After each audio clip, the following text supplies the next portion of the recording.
Economics in One Lesson by Henry Hazlitt. Narrated and drawn by Amanda BillyRock. Chapter 4.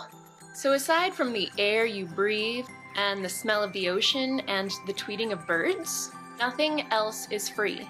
Everything has a cost. So as we all know, if you want something, you gotta pay for it. And if you want money, you gotta earn it. Working construction, being a doctor, working at McDonald's, being a nurse, and yeah, I know they don't wear those hats anymore, but I wish they did because they're super cute.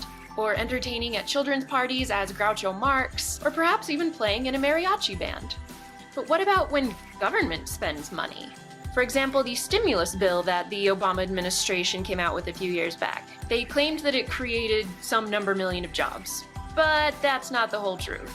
See, where does government get the money to make its payroll for these millions of jobs? Well, in one of three ways. Direct taxation, borrowing, and money printing, which is also known as inflation and is sometimes given the confusing name of quantitative easing. And while number 1 is clearly a tax, numbers 2 and 3 are as well. It's just harder to tell.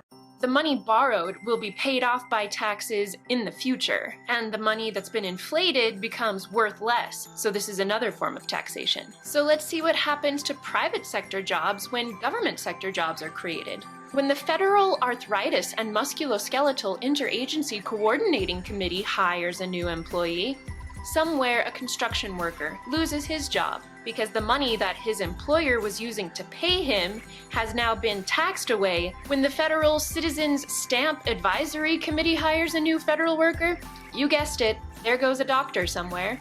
Same goes for the Federal Commission on International Religious Freedom, the Federal Interagency Committee for the Management of Noxious and Exotic Weeds, the Federal Laboratory Consortium for Technology Transfer, the Federal Indian Arts and Crafts Board, and so on and so forth.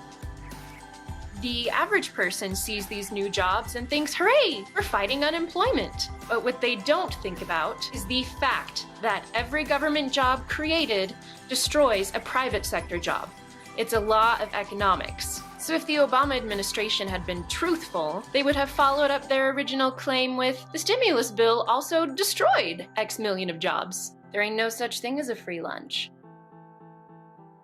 So you might be wondering to yourself, is it really that big a deal if a private sector job is lost for every government job? Aren't there still just jobs? And the answer is, there is a difference. There's a huge difference. See, government jobs are funded out of taxes, whereas private sector jobs are funded by people just doing business with one another. One of these is forced, and one of these is voluntary. So that just leaves one question for you to ask yourself.